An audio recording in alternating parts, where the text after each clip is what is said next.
पांढरकवडा नगर परिषद dumping ground आग प्रकरणी चौकशीची मागणी. प्राध्यापक डॉक्टर अमर वंजारी यांचे निवेदन.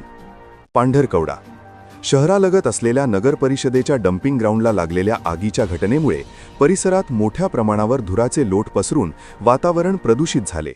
या घटनेमुळे नागरिकांच्या आरोग्यावर गंभीर परिणाम होण्याची शक्यता व्यक्त होत आहे. या पार्श्वभूमीवर संपूर्ण घटनेची सखोल चौकशी करण्यात यावी अशी मागणी प्राध्यापक डॉक्टर अमर वंजारी यांनी केली आहे. प्राध्यापक डॉक्टर अमर वंजारी यांनी दिलेल्या निवेदनात म्हटले आहे की डम्पिंग ग्राउंडवर वारंवार आग लागण्याच्या घटना घडत असून यामागे नेमके कारण काय याचा शोध घेणे अत्यावश्यक आहे. कचऱ्याचे योग्य व्यवस्थापन होत नसल्यामुळे अशा घटना घडत आहेत का याचीही चौकशी व्हावी. तसेच डम्पिंग ग्राउंड परिसरात कायमस्वरूपी सुरक्षा रक्षक नेमण्यात यावेत आणि अग्निशमन यंत्रणा तत्पर ठेवण्यात यावी अशी मागणी त्यांनी केली. या आगीमुळे परिसरातील नागरिक, शेतकरी तसेच शाळकरी विद्यार्थ्यांना धुराचा त्रास सहन करावा लागत आहे. विषारी धुरामुळे श्वसनाचे आजार, डोळ्यांची जळजळ तसेच इतर आरोग्यविषयक समस्या निर्माण होण्याची भीती व्यक्त होत आहे. त्यामुळे नगर परिषद प्रशासनाने या घटनेकडे गांभीर्याने लक्ष देऊन जबाबदारांवर कारवाई करावी असेही त्यांनी स्पष्ट केले. तसेच भविष्यात अशा घटना टाळण्यासाठी कचरा व्यवस्थापनाची शास्त्रशुद्ध पद्धत राबवणे, कचऱ्याचे वर्गीकरण व पुनर्वापर यावर भर देणे गरजेचे असल्याचे पर्यावरणप्रेमी प्राध्यापक डॉक्टर अमर वंजारी यांनी नमूद केले आहे.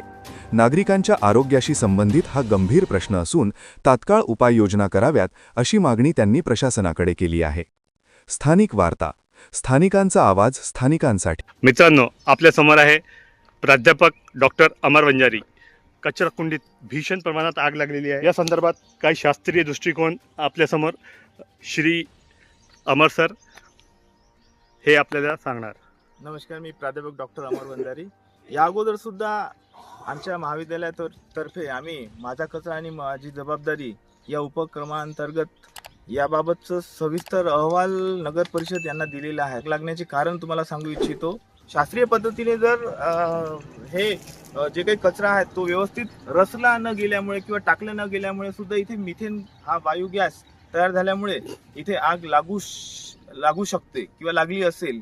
सूत्रांकडून आणि जनतेकडून मला मिळालेली माहितीनुसार हे असं प्रमाणही चाललेलं आहे की जे कॉन्ट्रॅक्टर ठेकेदार लोक आहे हे लोक हे जसं आपण पूर्वी सांगितलं का सुका कचरा गिला कचरा असा वेगळे करण्याचे सर्व आहे, हे आपले पैसे श्रमबळ वाचवण्याकरिता हे स्वतःहून नाही का आग लावण्याची हे पण दाट शक्यता नाही का इथं व्यक्त केली जात आहे.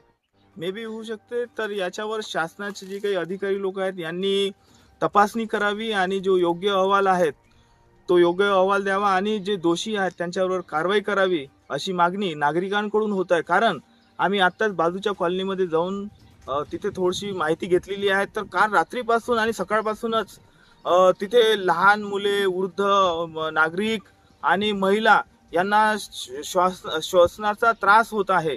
ॲक्च्युली बघा, अशा प्रकारच्या जळल्यामुळे आणि धुरांमुळे श्वसनाचे त्रास होतात. दुसरं म्हणजे हृदयाचे त्रास होतात आणि तिसरं म्हणजे हा जो धुवा आहे तो कार्सिनोजेनिक असतो. याच्यामध्ये डायऑक्सिन आणि क्युरॉन नावाचा गॅस तयार होतो आणि याच्यामुळे सतत याच्या संपर्कात जर राहिलं तर कॅन्सर सुद्धा होऊ शकतो. तर मी तरी म्हणू इच्छितो की अशा प्रकारची आग पुढे भविष्यात लागू नये आणि मानवी आरोग्याशी तुम्ही लोकांनी खेळू नये, त्यासाठी योग्य तपासणी करावी अशी आमची मागणी आहे.